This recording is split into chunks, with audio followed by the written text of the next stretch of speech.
Today's episode of The Mismatch is brought to you by Turo. Turo is a peer-to-peer car-sharing marketplace where you can book any car you want, wherever you want, from the community of local hosts. From exotic sports cars to practical daily drivers, you can choose the best car for you, whatever your budget. Download the Turo app, that's Turo, at the App Store or Google Play, or visit Turo.com. Get $25 off your first trip when you sign up for Turo and use the promo code RINGER at checkout. Terms apply. And also, before we get into the show, we have a small request for you. In order to support the show, we need to help some great advertisers. And in order to find great advertisers, we need to learn a little bit more about you. So please go to podsurvey.com/NBA and take a quick anonymous survey that will help us get to know you better. That way, we can show advertisers just how great our listeners are. Plus, once you've completed the survey, you can choose to enter for a chance to win a $100 Amazon gift card. Terms and conditions apply. Again, that's podsurvey.com/NBA. Thanks for your help.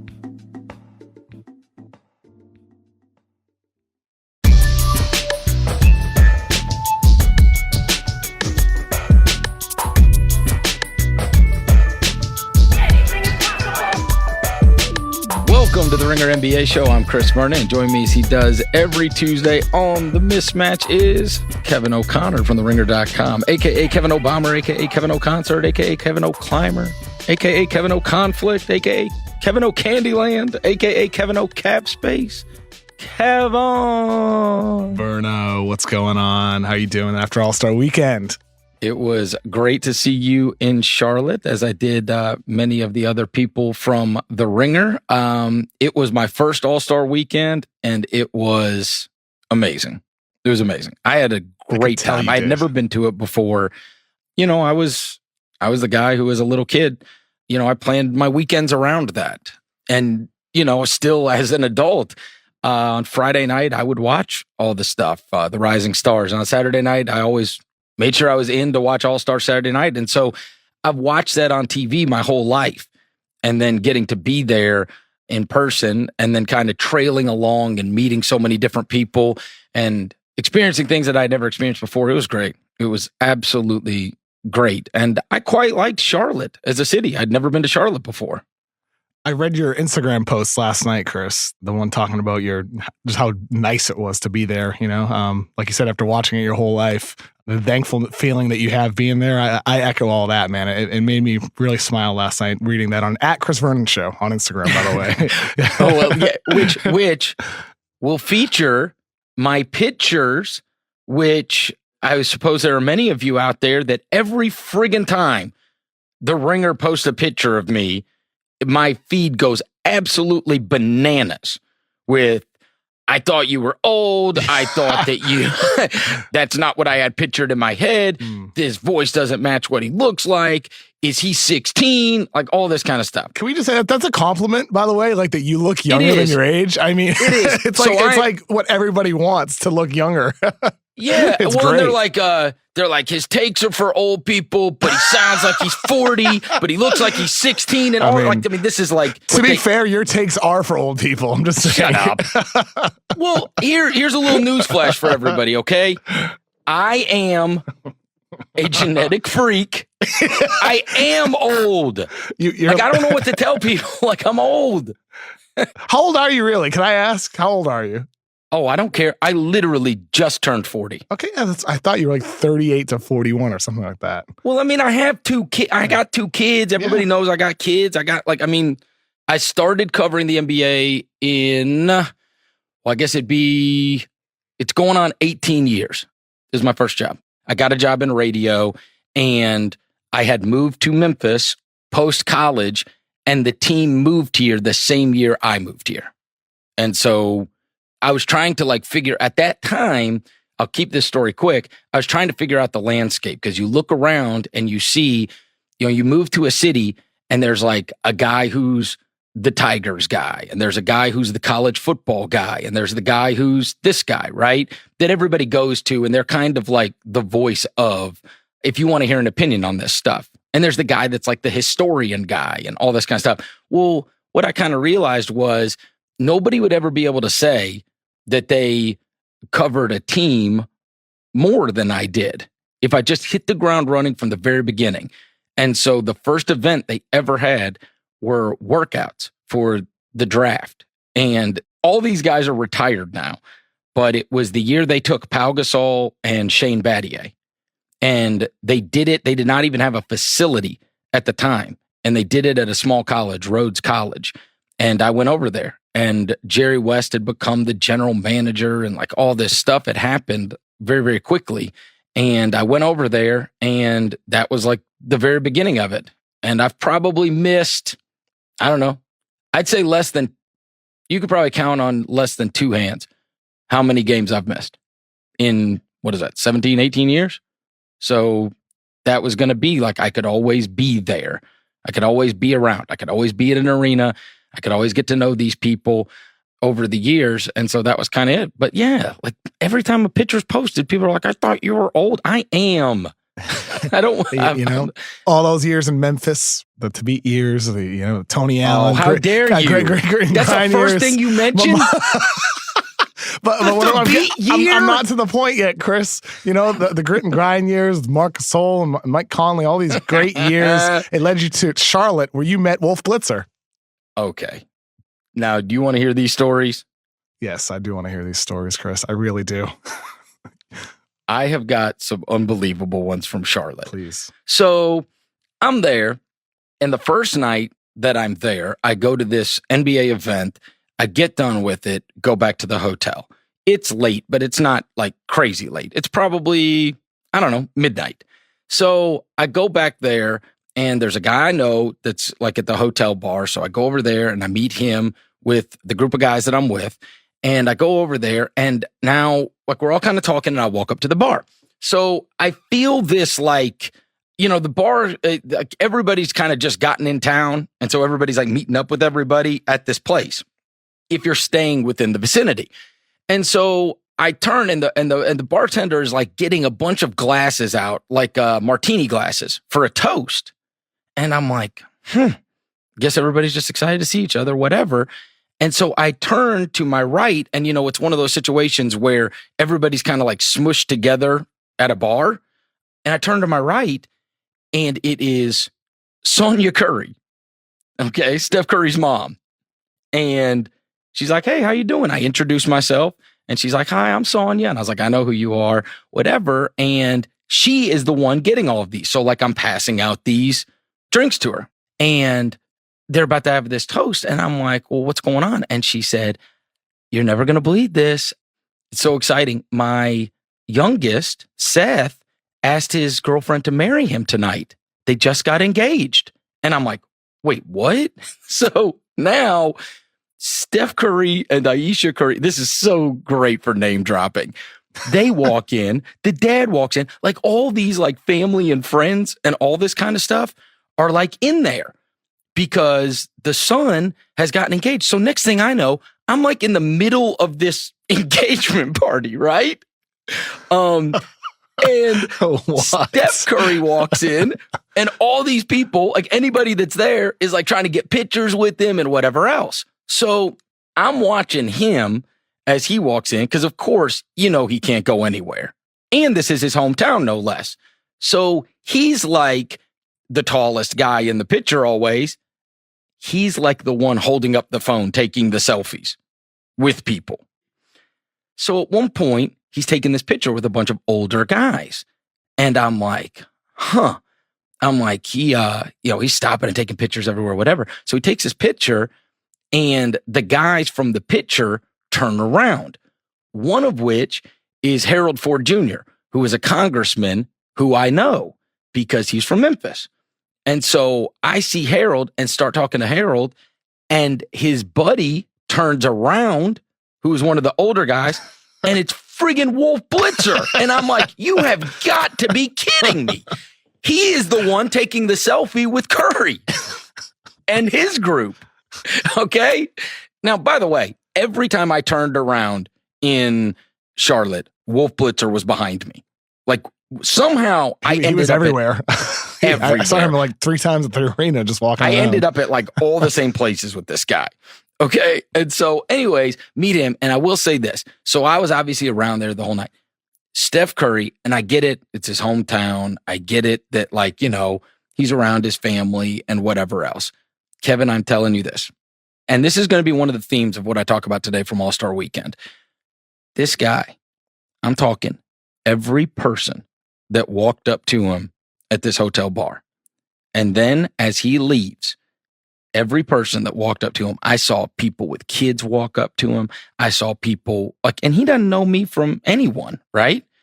Every person he stopped and took pictures with, he signed autographs, like you name it. This is obviously an extremely busy weekend for him. And his brother got engaged. Everybody I know that has had those kind of experiences with Steph Curry always says the same thing, but I saw it in person. And he's there with his wife. He's there with the brother and whatever. And people, they just walk up to him everywhere he goes. And he could not have been kinder to everyone that was there. I mean, he stopped and took time with every single person that he came across. And I was just so immensely impressed. And so I did want to tell that story because there's a lot of people out there. I mean, I don't care what your opinion is on Steph Curry, the basketball player, and maybe you hate him in basketball terms or whatever. But I'll tell you, as Mark Jackson right now is listening to the show and he's yelling, "He ruined the game! He ruined the game!" Yeah, maybe so. But as a father of a young kid whose entire elementary school class worships Steph Curry, kids love him. They do. It makes you feel great about that's the kind of guy that you always say, you hope that guys, that if your kid wears their jersey, you're proud, right? And I will tell you, just as a human, the human side of it, I was just absolutely blown away. It was great. It was really great. When I interviewed Steph for my story, he was great for that. He's just a really, really awesome guy to talk to. But one of my favorite things is every time Steph comes through LA or I'm at a game where the Warriors are playing, I always like watching Steph sign autographs before he goes to the locker room before the game. Because you just see those moments where those kids have those just huge smiles on their faces. For Steph to take, or any player to take a minute to do that, you're not just making a kid's day, but you're making their week. You could change their life for that matter. And it's just really nice to see those moments happen. I think for Steph to take the time to do that, he acknowledges that just taking that time can change that much for a kid. So it's really cool to see that he did that even during busy weekend and All-Star weekend and with Wolf Blitzer in his midst. I mean, you got to spend time with Wolf. Hilarious. And that is, as I was talking about one of the themes, there are so many of these guys that I saw out and about, or when I was going to the events and I was covering the events and saw their interactions with people and how excited people were to meet them, etc. They just did things out of the ordinary. It is something that does not get talked about a lot, but in terms of the all-stars and the great players, and even I went to one of the Rising Stars. They set these up and people kind of roll their eyes like they're just photo ops, the NBA Cares stuff. But the guys from the Rising Stars game did one of those, and I went to it. And as I'm there, I'm around Marvin Bagley, Jaren Jackson Jr., Donovan Mitchell, Luka Doncic, all these different guys. And I watched the way that they interact not only with each other, but the way they interacted with fans, and then most importantly, children. And, I don't know. It makes me feel great about the NBA, which is growing in popularity year after year. And not only the guys that are the stars right now, but the stars that the guys that are coming up that are going to be stars. I think that maybe years ago there was, I don't know, some guys could be off-putting or some guys could be arrogant or whatever, but not only obviously are these amazingly talented guys basketball wise, they all are seemingly legitimately good guys, which makes me feel great about, kind of where it is now and then where it's going. Because like I told you, my son worships all these guys. And as a child, I never had the opportunity to be around any professional athletes like that. And the ones I did, I don't know. I didn't have great experiences when I was a kid. Around, just professional athletes. Yeah. Generally, I didn't. My father would take me. I'd get to go to baseball games, and I was the kid that went, and I would go, and I would try to get autographs. Right, Bobby Bonilla, who's still getting paid by the Mets, no less. Like you'll love this. I was on the front row, and Bobby Bonilla was a big star at the time. And I was like, Mr. Bonilla. And he like looks right at me, right? And I was like, could I have your autograph? And this dude looked right at me and he goes, no. Kevin, I'm like 7 years old. I'm like, what in the world? And I hate to say this, but that happened to me like, I don't know, 3 or 4 times at least in my youth where things like that happened. And, it's crushing. It is. It's crushing. And it kind of like changes your view of God. Like, listen, to this day, I hate Bobby Bonilla because I'll never forget it as long as I live. I mean, I was there early. He wasn't even doing anything. And so when I see all these guys, and especially the young guys, like it makes me feel great because I do think it is not just a great collection of players. They're all seemingly really good guys.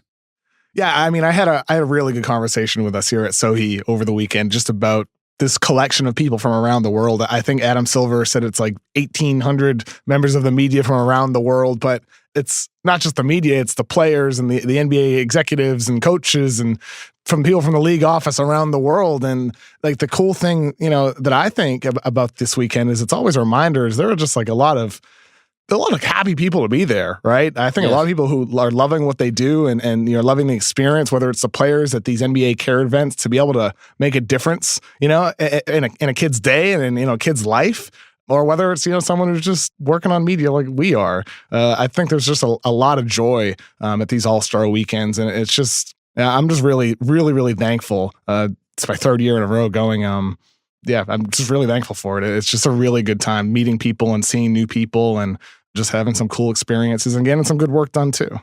My greatest regret was never being in vicinity of Rob Pelinka or Magic Johnson. I didn't see either of them. They were there. Yeah, they were there. I didn't see them. I just was never in the vicinity because you know what I was going to do, right, Kevin? I was going to walk right up to him and I was going to introduce myself and I was going to say, in the words of the great Kevin O'Connor, do not take LeBron James for granted. Oh my goodness. What? Why? Why? Because you're always telling like Twitter followers that. Yeah, well, I mean, we should. That message needs to be received by Rob Pelinka and Magic Johnson. Well, when I say that, Chris, I mean, this is like totally like hippie shit over here, but like none of this should be taken for granted. Like the good things, the bad things in your life, none of it should be taken for granted. And LeBron James, a transcendent basketball player, he should also not be taken for granted because we're going to look back at this time someday in our lives and be like, geez, we saw LeBron James and KD and AD and Steph Curry, like that bounce pass Steph Curry had to Giannis. Oh my goodness. That bounce pass alley-oop, that was ridiculous. Yes. And like that's going to be one of my, like from the basketball side of things, that'll be one of my lasting memories from the weekend. But we'll look back at this era of basketball very fondly. So just don't take it for granted while it's happening. That's all. All right, Kevin, we'll get right back to it. More stories from All-Star Weekend. But first, I want to remind everybody about our NBA Watch of the Night. There aren't any games on tonight or tomorrow, but they are coming back on Thursday. So I just want to remind you, if you want to watch every NBA game the rest of the way, they got great deals on this too. Subscribe to NBA League Pass on NBA.com or from your preferred video provider. There were so many good things that happened over the weekend. We'll get to some of our thoughts on the actual events that went on, but I got another story. Please, for you. More stories, more. Oh no, you're gonna love this. Yeah. Okay.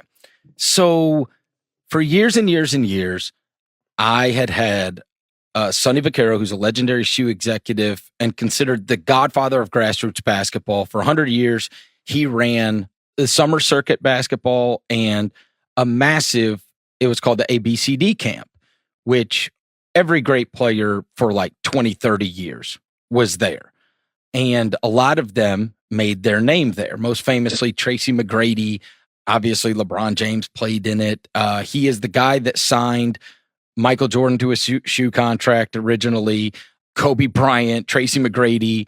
He had LeBron all locked up with Adidas, but at the very last minute, Adidas didn't give him the money that it required, and he actually quit as he left the meeting with LeBron. If you'll remember, his high school team always wore Adidas, and that was obviously a gargantuan miss on Adidas's part.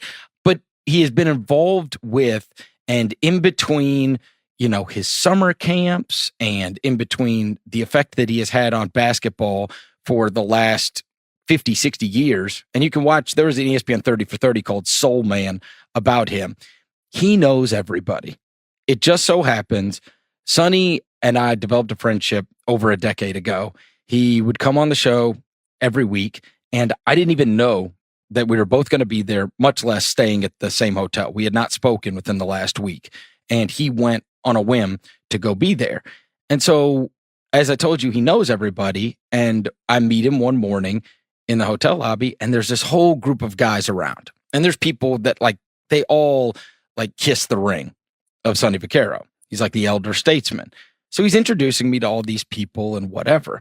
And so I'm standing around and I'm talking to different guys. Like one guy's in an ownership group, and one guy is like the president of business for a team, and one guy, and there's so many of these guys that now run teams that have a connection to Sonny some way, somehow.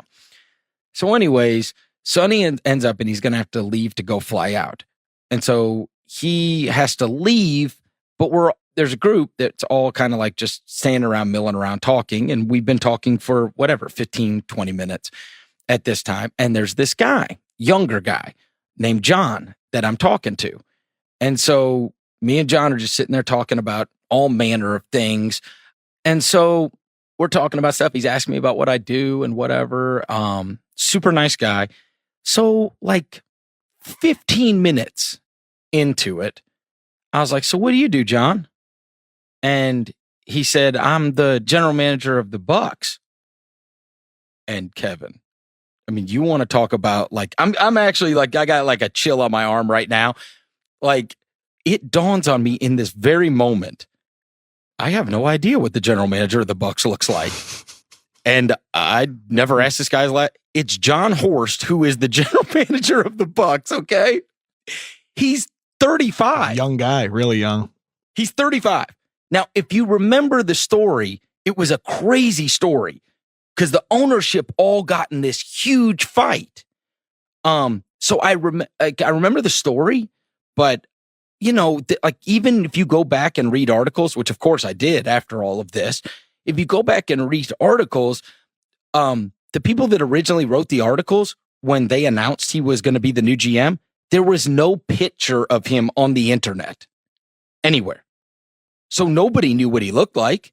And obviously there's pictures of him everywhere now, but he was Hammond's right-hand man.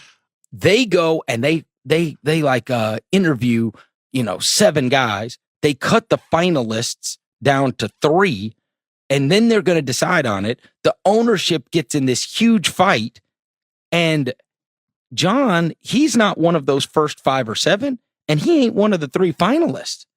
And then they decide we're just going to elevate John Horst, which they did. And obviously he has done a fantastic job, and they've got the best record in the East. Might be executive of the year. Could be. He probably should after the Lopez Ilyasova stuff's worked out so well. Obviously the hiring of Budenholzer. And Mirotic too. I mean, we'll see how that works out. But I mean, there's a real argument to be made, even though those are all role players, that they're the right role players. Would you have known A, who the GM of the Bucks was, and B, any idea what he looked like? Yeah, I mean, because I've seen his face since, but in a crowd of people, you might be like, wait, is that... this was not a crowd, Kevin. Yeah. I'm telling you, it's me and him talking. Well, I know, but regardless, we're just hanging around. If you're just bumping into him, I think you might be like, is this John or Stuart? I'm not sure. Yeah, I guess I didn't know what he did. He was just a cool guy that we were just talking about stuff. Are you going to start getting those Buck scoops, Chris? I don't. Hey, you know what would be the best is if I start breaking every Buck story. Yeah. It's like in 2021, Giannis Antetokounmpo signed a 5-year max extension according to Chris Vernon show. I'm gonna have to go back. Yeah. I'm gonna have to go back and have Isaac delete all of this. Right? The Verno bomb. I'm just gonna be steady breaking Bucks news all the time. So it was almost like I was mortified because there was this level of embarrassment. And I'm sure there's going to be listeners out there that are going to be like, you cover the NBA for a living. How do you not know what John Horst looks like? Can you do the rest of the show in that voice? I actually don't. Yeah. That's what I sense these the egg followers on Twitter sound like. Don't worry about that. So I did not know what John Horst looked like. His last name never came up. And so when he said, I am the GM of the Bucks, there was this like shock and awe that came over my entire body. And I was like, oh my God. Like I had no idea. And I was like, well, that's awesome. I didn't know what to say. And I was like, I kind of do podcasts and stuff and whatever. But I will say this for his benefit. He might be a listener. Who knows, Chris? He might be. Super nice guy. And now I will expect to break all Bucks news going forward. That is for certain. One of the other things that was an experience throughout the weekend was I was walking down the street. It's something I wrote down. So I'm walking down the street and I'm going to one of the events and I can't recall which one it was. And so I've got to walk around this huge gate at what is the Spectrum Center in Charlotte. And as I'm walking around the Spectrum Center, somehow this bus unloads like right next to me. And it is all the Basketball Without Borders kids that are there. So now I'm like walking on a sidewalk amongst all these kids who have just gotten off the bus. And Kevin, it is my prediction that there is going to be this insane influx. There has already been a massive influx over the course of the past 2 decades of European, African, etc. players, even Asian players from all over the world. There's a very high percentage of players that are not from America now. But I will tell you this, Kevin. These were like all high school kids or younger. They were giants. It's a big group, that's for sure. Absolute giants. Now, I'm around NBA players all the time. I'm walking down the street amongst these kids. I didn't go and look it up to see who all was here for Basketball Without Borders that the NBA had brought in. But in terms of the length of these kids and the height, and they appear to be, 15, 16 years old, I was like, okay, this is insanity. And you do wonder when you've seen the Embiids and the Siakams and you can name all manner of players that have come in and had success. And you know that eventually it's going to filter down to a younger generation to where now they're getting involved in basketball at an early age. They're not just a tall kid at age 15 that somebody sees and says, hey, you should play basketball. Like they're starting earlier now. But I was like, I can't even believe there are kids that are this age that are this tall and arms just go on forever. And I'm thinking to myself, like, man, there wasn't nobody in high school that looked like this when I was in high school. And so I can't wait to see what the future holds when we look up in like 5-6 years and we see this influx. I don't know how many of them have NBA talent, but I know this. There was at least 15 of them that looked like an NBA team getting off that bus. It was a strong year for Basketball Without Borders. It was a really strong year. It was my 3rd year going to Basketball Without Borders, and I didn't get to all 3 days. My 3rd day, like my hotel had an issue, and I had to stay back, so I wasn't able to make the last day, sadly. That was disappointing. But I was there for all of the first day, like half the second day, and Denny Avdija, the MVP of the tournament from Israel, 6'8", 6'9", 18 years old, just turned 18 in January. Easily, in my eyes, the best guy this weekend.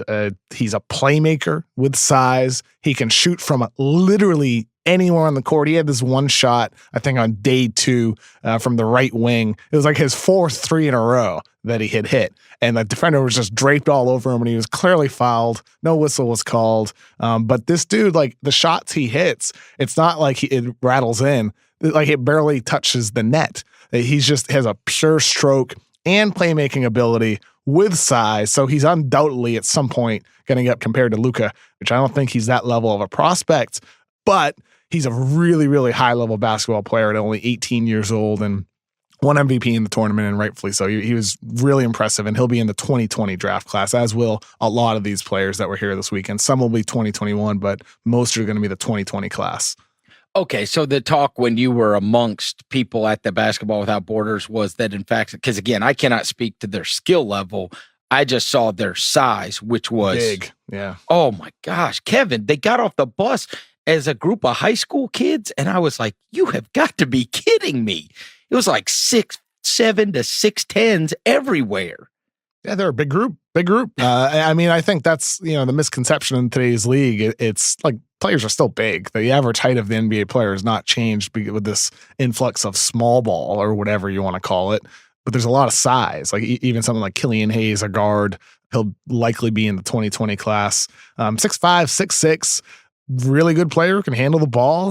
Like there's not just all small 6'1", 6'2" point guards or even, under 6 foot. There's a lot of big guys who can handle the ball. And I think, one of the themes is with size is coming skill. And so we're seeing bigger players do things that in the past guards just used to do. Like I mentioned Avidia earlier, in the past, maybe he would have been projected as just like a 4, but with his playmaking skill and his ball handling ability, maybe he ends up playing point guard for you. And if not point guard, a prominent secondary ball handler role in your offense sometime down the line. All right, Kevin, we'll get right back to it. First, I want to remind everybody, today's episode of The Mismatch is brought to you by Turo. Turo is a peer-to-peer car-sharing marketplace where you can book any car you want, wherever you want, from a community of local hosts. Turo is available in 5,500 cities across the U.S., Canada, the UK, and Germany, with over 9 million users worldwide. Choose the best car for you, often at a lower cost than traditional car rental agencies, and customize your experience for whatever your adventure demands. Turo has 850 plus unique makes and models available, including Tesla, Porsche, Mercedes-Benz, BMW, Ferrari, Subaru, Toyota, and more. Whether it's a truck to help on moving day, a swishy sports car for a luxurious weekend away, or a vintage van for a picture-perfect road trip, Turo lets you find the perfect vehicle for your next adventure. Turo has more than 350,000 vehicles listed globally, and many hosts offer to deliver the car right to you. Insurance options are available on every trip. Skip the rental counter with Turo. Download the Turo app, that's Turo, on the App Store or Google Play, or visit Turo.com. Get $25 off your first trip when you sign up for Turo and use the promo code RINGER at checkout. Terms apply. Today's episode of The Mismatch is also brought to you by Cavo. Clean up your remote control clutter with Control Center by Cavo. Control Center simplifies your home theater. You can control everything connected to your TV with one easy-to-use remote with voice control. Plug in your streamer, sound system, cable, or satellite, even your game console, and Control Center does it all. Don't waste time fiddling with different remotes or weeding through messy search results to get the content you want. One universal voice remote controls it all, so just say what you want to watch and let your Control Center handle the rest. In fact, you can enjoy every second of couch time and easily switch between content without moving a muscle. Let Control Center take your at-home entertainment experience from stressful to simple and enjoy what you want when you want it with ease. The Cavo Control Center is great for anybody that wants to make everything easy. Shop now and get 40% off Control Center with promo code NBA. That's $59.95, 40% off the regular price of $99.95. Service plan required. The first 45 days are free. Control Center is available at Cavo.com, Caavo.com, and Best Buy. Control Center by Cavo, one remote that does it all. Another thing that happened while we were at All-Star Weekend was at one point, Rob Perez, Worldwide Wob, right? I met him for the first time, actually, on Sunday night. We had never met in person. We Really? chatted through Twitter and DMs and everything, but I never met him in person until Sunday night at the Media Hospitality. And towards the end of the night, we just bumped into each other. It was great. That's crazy. Yeah. So I've known Wob for some time. Do you call him Wob? Or do you call him Rob? I do call him Wob. I do not call him. Okay. Yes, I do. I always call him Wob. So, anyways, on what day was it? I wasn't sure. I wasn't sure if I could call him Rob or Wob. It's like I'm always calling people by their first name, even when like they have a nickname. I don't know. Or I call them worldwide. So we ate lunch on, I think it was like Saturday or something. We were in the same place and we went and grabbed lunch. And it had never dawned on me, but for every NBA fan out there and people that follow him on Twitter, you know that he has grown this insane following, and he's always posting clips and funny captions of games. And so like on a regular NBA night, he's always like a highlight takes place and he's clipped it and he's got it up, right? And so it's never dawned on me to ask him like how he does all of this. But we were sitting there and I was like, do you have like because I've always wondered, sometimes you can tell like they're on a cell phone, like he took the video of his TV, or sometimes it's like this high def clip or whatever. I'm like, do you have like a computer with like all of these games running and then like you see somebody react to it on Twitter or whatever? Because if there's like 8 games going on in a night, how is there like a highlight in the Brooklyn versus Hornets game? And like within 2 minutes time, he's got it up. Like it'll be like, oh my God, this Miles Bridges dunk or whatever, right? And I'm like, so how you got this going? And he explains it to me. And this was like some beautiful mind stuff. And I think it would give you everybody a greater respect for somebody that everybody in the NBA follows. Okay. He has a laptop, 2 tablets, a TV, another computer that's like cut into like where it's like got the 4 games going at once, and then maybe another TV. So he can have up to, I think he said 8 going on at one time in like his living room. Okay. On like a regular NBA night. And I was like, well, how do you know that like some amazing play has happened in one of the games? And I was like, because are you following like along on Twitter or something? And somebody's like, oh, that so-and-so dunk or whatever. Because don't you have the volume up of like one of them? And this is when it's a moment where you like want to drop your cup because you're like, wait, what? He's like, no, I've got the volume up on all of them. What? No like, way. what? How do you have the volume up on all the games? This is what I said. I mean, I understand the game up and the visual, but the sound up on all of them? Boy, sensory overload happening with that. I mute games sometimes and listen to music or a podcast while watching basketball. This is why I said it's like some beautiful mind stuff or something. Okay? I said, what the hell are you talking about? He's like, his eyes are bouncing from screen to screen. And then when he hears an announcer get excited, he can go to like whatever it's up on and he can like rewind it like immediately. And then he's like, and then I can get it up. And sometimes if I need to get it up faster, I'll take it off of my phone, or he's got like this clip thing that he can use or whatever. And I'm like, you have got to be kidding me. Like when he told me the volume is up on all of those, I was like, what are you talking about? The volume's up on all of those. Like you said, sometimes I'm watching games with no volume on. And he's like, I guess, listening for the inflection of the announcers' voices as he is scanning through like sometimes as many as 6 to 8 games at one time. I wondered like how these guys that have done that do that. And at least on that side, it was infinitely more baffling to me than whatever I had going through my head as to how this happens, right? How are you always getting clips up so fast? And that seemed like, no shit, the most difficult way to do it. I don't know what the way to do it is, but watching 8 games at once with all the volume up on all of them does not seem easy to me. In fact, that seems like torture. Yeah, I was about to say the same thing. It seems like torture to have that going all at the same time. It's like I said, sometimes I mute the game. Like I do like 2 games at once usually, or sometimes 3, but usually 2. And it's like I'll mute the game a lot of the time and have music playing or a podcast playing. Just as like, I don't know, I've been doing that a lot more this season. I've done it in the past, but this season's been really nice. It's therapeutic. It's nice. It's like a soundtrack to the live game, dude. I love it. for everybody out there, one of our NBA Twitter brethren, my respect grew infinitely deeper for Wob, and hopefully everybody that's listening to this podcast will too, because what he does legendary to get those clips up is possibly the most ridiculous thing I've ever heard. He's an artist. He's a savant.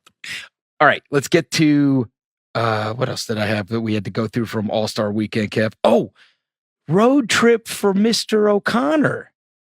Kevin O'Connor goes on a road trip with Jeremy Woo to see the Duke Blue Devils. I want to hear about it. Yeah, me and Jeremy rented a car and went out to Duke to see Duke NC State on Saturday. And yeah, I mean, that game, I had a really interesting experience, Chris, because before the game, you know, I'm sitting courtside on a baseline seat, just watching and admiring Zion Williamson work out. Him and RJ Barrett were like dancing to Jay-Z. And, you know, Zion is impressive. He's bigger in real life than he looks on TV. Usually TV adds 10 pounds. It doesn't with Zion. He looks bigger and more impressive in real life. And then my phone buzzes and I pull it up and it's former Ringer intern Kenrick Ty, and it's a photo of me sitting baseline. He's like, Kevin, is that you? And it's like, yeah, it's me. And I turn to my left, I see some hands waving from the Cameron Crazies section at Duke. And so like, I got to go say hi to Kenrick. I haven't seen him since like August or something like that. So like I shuffle through the crowd of all these like people painted blue and everything.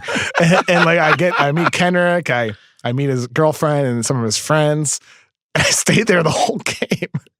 No, I watched the Duke NC State game from the Cameron Crazy section. Because you did not. Yeah, I did because like I was planning on going back to my media seat in the balcony, but there was like a minute left on the clock, and I was like, I'm staying. I can't go anywhere. It's impossible to get out of here. It's like hard to move around. It's like if you're claustrophobic, it's not a place to be, right? Dude, like what an experience. Wait, hold on now. Did anybody see you? I don't know. I have no idea. Like on TV. I feel like I broke the rules. I don't know if I'll be banned from Cameron Indoor Stadium now for not being in my seat. On. Yeah. Who cares? I don't know. Did anybody you live in Los Angeles. When's the next time you're going? Hey, I know. Listen. I know.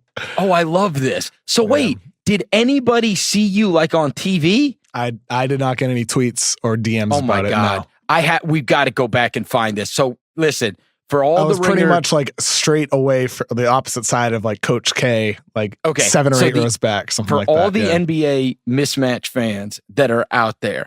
Oh, and let me just a quick little aside. Thank you so much to everybody that came up at All-Star Weekend. Oh my goodness, yeah. It was awesome. It really was. Like, because I met so many people that said so many nice things about listening to the podcast regularly, and that warmed my heart. For real. Me too, man. Me too. And it was super great. cool to meet so many people that I would have never guessed, and they're from all over different places, etc. You and I both met someone from Japan, Rayo. You met him? Yeah, we met on Sunday night. Oh, that's Rayo awesome. from Japan, yeah. Yep. I ran across him also. Yep. Yeah, on Friday night, Jason Concepcion had a binge mode meet and greet type of thing in Charlotte, and it was awesome meeting so many people there that were there to see Jason and Ringer fans. There's this group of like these coworkers who say like they all read Twitter stuff. They all read our Ringer stuff and pass it along on Twitter. And I remember like that later that night scrolling through my mentions and seeing them like tagging each other in Jason's meet and greet message. Yeah, and we played Connect 4. There's a jumbo Connect 4 thing there, and I crushed Jason Gallagher and then 2 of the people there. It's great. Just crushed them. 3-0 at Connect 4 at VBGB Bear Hall. What a time. What a time. I really regretted not being able to get over there because I couldn't get out of the... well, you were too busy with like Charles Barkley and Wolf Blitzer and all these high-profile people. No. Different night. Different night. I know. That night, I got stuck at the Rising Stars. And then by the time I get out of the arena, you guys are going to be wrapping up at this place. Mm-hmm. I mean, we wrapped up pretty late. Did you really? I mean, I forget what time. It was like, I think our reservation was to like 1:30 or 2 or something like that. Maybe I should have tried. So back to the original, before we got to thanking everybody that we met, we need somebody out there that can find a tape of Duke NC State. Because there is going to be one strange dude in the middle of all the blue painted Duke wearing Cameron Crazies. The visual of strange, this, dude. well, it's going to look strange on TV, Kevin, when everybody's in blue and painted up at the Cameron Crazies, and then there's you. And I'm there trying to hold on to some semblance of journalistic integrity by not taking part in all the chants. It's like one of Kendrick's friends, this girl Nina, she was to my left and she had like this cheat sheet of like all the chants. And she's like, you have to do these if you're going to stand here. I'm like, no, I have to be a journalist. Meanwhile, I'm like standing in a group of like students. And also, Nina told me that in order to get tickets for that section, you have to take a quiz. Like there's this quiz about like random Duke players where they ask about like their childhood and their family and their stats at Duke. And like that's how you have to prove you're like hardcore enough of a Duke student in order to get a ticket to stand in the Cameron Crazy section. If there is a visual of this, you have to like just totally stick out like a sore thumb in the Cameron Crazies. You have to.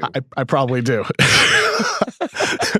Are you wearing like that black bomber jacket? Yes, I have that on. Yep. Yeah. There's just some dude in a black bomber jacket amongst all of these college kids going bananas. I like how you know I was wearing that. Blue and white. Yep. Yeah, that was me. It was great. Dude, like it's a fun time, man. Like every time Duke's on defense, they jump up and down in the stands. When Zion has the ball on the break, there's just kind of like you can tell something's about to happen, right? And then when it does, like that place just explodes and you might get people might fall over because these stands are like old little bleachers that you're standing on. Like it's constantly shaking. And when Zion does something crazy, it's like a little mini earthquake in that little section. And it's very easy to fall. Put it that way. I did not fall, but it's very easy to. So like I said, if you're claustrophobic and if you don't have good balance, do not go to the Cameron Crazy section. Don't try to sneak in there. But please do if you can. It's quite an experience, dude.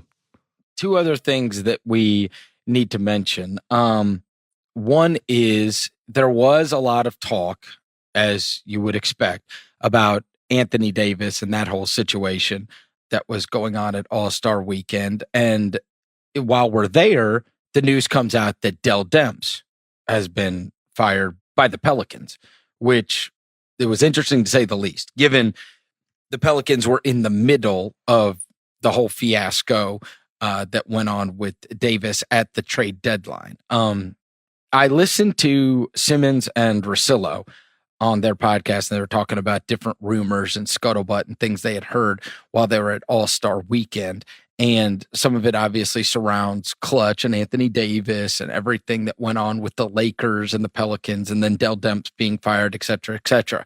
I will tell you that with the many people that I talked to while I was there, there were some that think they were waiting on the Celtics deal and maybe that's what Dell Demps was doing. But now it felt like, given what their ownership situation is, Mickey Loomis kind of running the stuff and like that not being standard at all, like the ownership of the organization. And then now the GM situation with Dell Demps gone, Danny Ferry supposedly walking in to the situation. I think it now threw a wrench into it where, at least from what I gathered, people were not very confident at all in making a prediction on how all of that plays out. Did you hear any differently? Did you talk to anybody that thought that felt confident about what the resolution will eventually be with him in the offseason? I would say there's no confidence in what exactly will happen. I think the consensus certainly is that the Celtics have the most assets to offer and can make the most appealing offer. So that's really no different than what we've talked about all along. So in that sense, I don't think much has changed. I think the intriguing thing is what happens in the short term. How do the Pelicans and AD and Clutch handle this situation moving forward with this shoulder injury or whatever it is, and whether he's going to play or go home, and which is ultimately for the best for AD to stay healthy heading into the summer, and it's for the best for the Pelicans so they can so their asset can retain all his value for a trade this summer. Well, we will see what Danny Ferry, if that is who is going to be in charge of making the move, decides when it gets to the offseason. On the flip side, because you mentioned the Celtics, I do have to mention this. I did talk to a lot of different people about the Kyrie situation, and we will get to this video that surfaced on the internet, which is now the new NBA Zapruder film Oh my of goodness. KD and Kyrie Irving speaking to each other. And everybody I talked to could end up being wrong. But I will tell you, there were very few, if any, people that I spoke with that think Kyrie will be a Celtic next year. And I suppose the playoffs could change everything. I suppose that everything could be different, but there was just not a lot of confidence. And then now you add to that video that went out surfacing around, which kind of leads everybody to speculate, because that Kyrie and Kevin Durant stuff has been out there for certain. But I guess maybe I shouldn't have been all that surprised, but I didn't run across many people that were confident that when we watch the NBA next year, Kyrie will be wearing a Celtic uniform. And again, everybody could be wrong, but that seemed to be the general consensus from those I talked with. And that's because of the Knicks having 2 max slots? Is that what people were saying to you this weekend? Yeah, I think it's the Knicks having the max slots. There are those that think that the LeBron thing is still out there. I don't buy that. And that whole story about, well, listen, they got to get somebody. They've got to get somebody in LA. If they don't get the Davis trade, I don't think it'll be Kyrie. I mean, what are they going to do? Kawhi? Jimmy Butler? I don't think it'll They're be gonna Kawhi. Could be Butler. Oh, hey, here's a little side note real quick, and I'll make this story super quick. My longtime producer for my radio show, John Roser, was there with me in Charlotte, right? He goes down to the hotel gym to get some exercise and is running on a treadmill. And, you know, he senses that whoever just got on the treadmill next to him is a very big person, right? He looks to his right, and who is running on the treadmill? And this is on, I think it was like Friday morning. It was Kawhi Leonard on the hotel treadmill at like just running on the treadmill, just like a regular old guy. It's the most Kawhi Leonard story I could ever hear. I was like, wait, what? He's just running on the treadmill in the hotel in the morning, just like he was regular hotel guest. And I'm like, okay, that is not what I expected to hear, right? But you see all this stuff about Kawhi and like kind of just no nonsense, not a diva, prima donna, nothing, whatever. And I could at least speak to that in that small snippet, which I thought was hysterical. That is not what I would expect if I were to go to a hotel gym. By the way, he was playing in the game this weekend, right? He had a nice sequence where he hit like 3 pull-up threes in a row. Grind Impressive. never stops, Kevin. Grind never stops. Never stops, even during All-Star weekend. But anyway, so no, back to the Kyrie stuff. Yeah, it's just this sense that this season has not been a happy season. Is that fair to say? Sure. For the Boston Celtics. I mean, despite the winning and all that, yeah, correct. There's been some weird stuff happening for sure. No, and you never know if they're in that. If we look up and they're in the NBA Finals, or if we look up and they are, in the Eastern Conference Finals, then maybe things change, right? But that there's this sense that things will change there, and that he's not going to want to be there long term for one reason or another. And so, I don't know. And then you've got the KD thing, which everybody's trying to dissect what these guys are talking about. Have you found yourself to be what do they call them, linguist? Have you been trying to figure out what they're talking to each other about? Yeah, too much time. Ultimately, it doesn't matter what's said in that video that we're referencing, where someone took a video of them talking in the hallway, which seems very invasive. That's beside the point, though. The video is out there. I think with KD and Kyrie, there's been that talk for many years that someday they would want to team up, and that's why the Knicks have appeal. It's home for Kyrie. Granted, he grew up a Nets fan, not a Knicks fan, but it's home for Kyrie. KD is, there's the draw of New York, that big market. Bill Simmons reported this weekend that James Dolan is considering selling the team, or at least hearing offers. Right? Yep. I mean, that is the big one, because Simmons laid that out in this podcast with Russillo that he is courting offers now. Yep. And that has always kind of been the thing for me, which is that his ownership of that team has been such a gargantuan deterrent I believe, for years. And obviously while they have this mecca of a building, it's a great basketball city.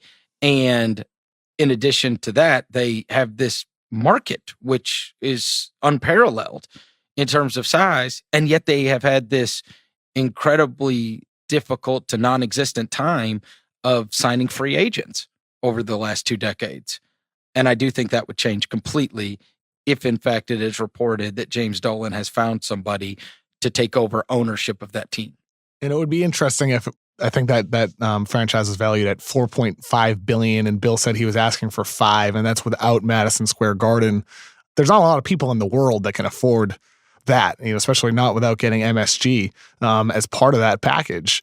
I wonder if it would be like a group, because it seems like in today's era of sports teams changing owners, it's typically groups that buy teams, and having a group can create a whole new set of issues, with minority owners who want a more prominent voice and everything else. We just saw what happened with at home for you with Memphis with the ownership change there. I do wonder if this would happen very, very quickly with Dolan ahead of the summer, with all the promise that they have. Maybe it's the best time for him to sell instead of like if they strike out this summer. It's not like the value is going to drop, but maybe there'd be less appeal in buying the team at that point if they occupy that cap space with like Tobias Harris or something like that, who's a good player, but if they spend money when they should be punting to another summer. Yeah, that's a fascinating wrinkle to watch for heading into the offseason if Dolan actually does sell the team.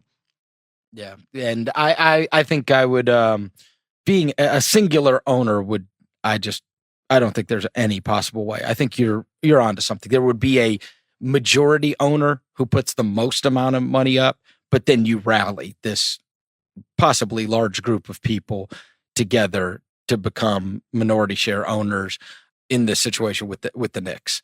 And that's how you rally that money together. You're right. Now you ain't got to put $4 million down when you're buying the stuff, but you certainly have to put a lot of money down.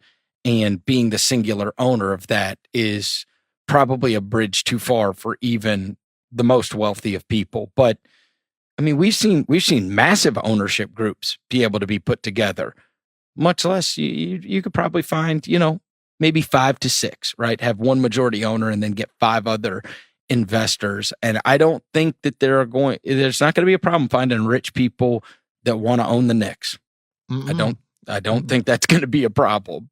And you might just have to find multiple to all throw together, but there will be no shortage of rich people that want to do that. It's like Bill and Ryan were talking about on that pod. It's like with Joe Lacob with Golden State Warriors. He's the guy. Yep. He's the guy in the Bay, right? Like people want to go to the Warriors game, and there'd be the same thing with the Knicks. Like if whoever were to buy that team, you're the guy. Everybody wants to hang out at MSG. Thank you to everybody for listening to the podcast. Thanks to everybody for making All-Star Weekend and coming up to Kevin and I a memorable and awesome weekend. Thanks to Charlotte, which was, I thought, a great host city. And it was a tremendous experience, to say the least. And I was glad that I was able to come back on this episode and drop all manner of names. It made me feel so good. It was all, I posted, you mentioned my Instagram at the very beginning. It really was. It was all a dream. And I might be old now, but I have never lost sight of the fact that once upon a time, I was 12 years old watching this stuff. And if you would have ever told me I'd have gotten to be in the position that I got to be in this weekend, I would have never believed it. And I hope I never lose sight of that. But it was so surreal, honestly. Experiences, people I got to meet, etc., and a great time. So I give All-Star Weekend a massive thumbs up, to say the least. Yeah, it was really a wonderful weekend, meeting people, people who listen to the show, read the website, people in sports media, just meeting new friends, rekindling with old friends, and growing stronger, genuine relationships and friendships with other people too. Just a really, really nice weekend, and I'm thankful for it, just eternally thankful for it, and looking forward to more of them in the future, I hope. And my favorite part was, of course, meeting Kevin O'Connor. Yeah, it's what's our third time seeing each other in person, I think, right? Once at Summer League, then another time, and then this is the third time, right? That's it. Bill Simmons was there, and that was cool. Yeah, I missed Bill. I didn't see him there. I've been around Bill before, and so that was neat. Whatever. Kevin O'Connor being there and getting to just be in your presence. As brief as it was, we didn't see each other long for some reason in Charlotte. We didn't. We didn't. Everybody was busy in Charlotte. I mean, we saw each other for like, 10 total minutes, something like that? It's probably true. Yeah. We got a photo together. Captured the memory. I think either Jason Gallagher or Nicole Day thanks took a that lot. picture. Thanks a lot to the Ringer for putting that up. It blew up my mention for 24 hours with, what the hell? What the hell? I thought you were old. I thought you were a black guy. I thought you were this. I thought you were... It's funny because I'm usually tagged in all those comments, like all the tweets. So you get to see them all? I always see them. Nobody says anything about you. Well, no, I mean, some people said I look like your older brother. Like I just look older. And I'm like, geez, I mean, I didn't shave that morning. And I was like, man, I should have shaved. Like, that was Maybe I should have taken off the backpack. Yeah, you did have the backpack on. That's true. That didn't help things. All right. Thanks to everybody for listening to another edition of The Mismatch. If you dig what you're hearing, go give us a rating and review on iTunes. 5 stars, 5 stars. And Kevin, I will talk to you next week. Talk to you soon, Chris.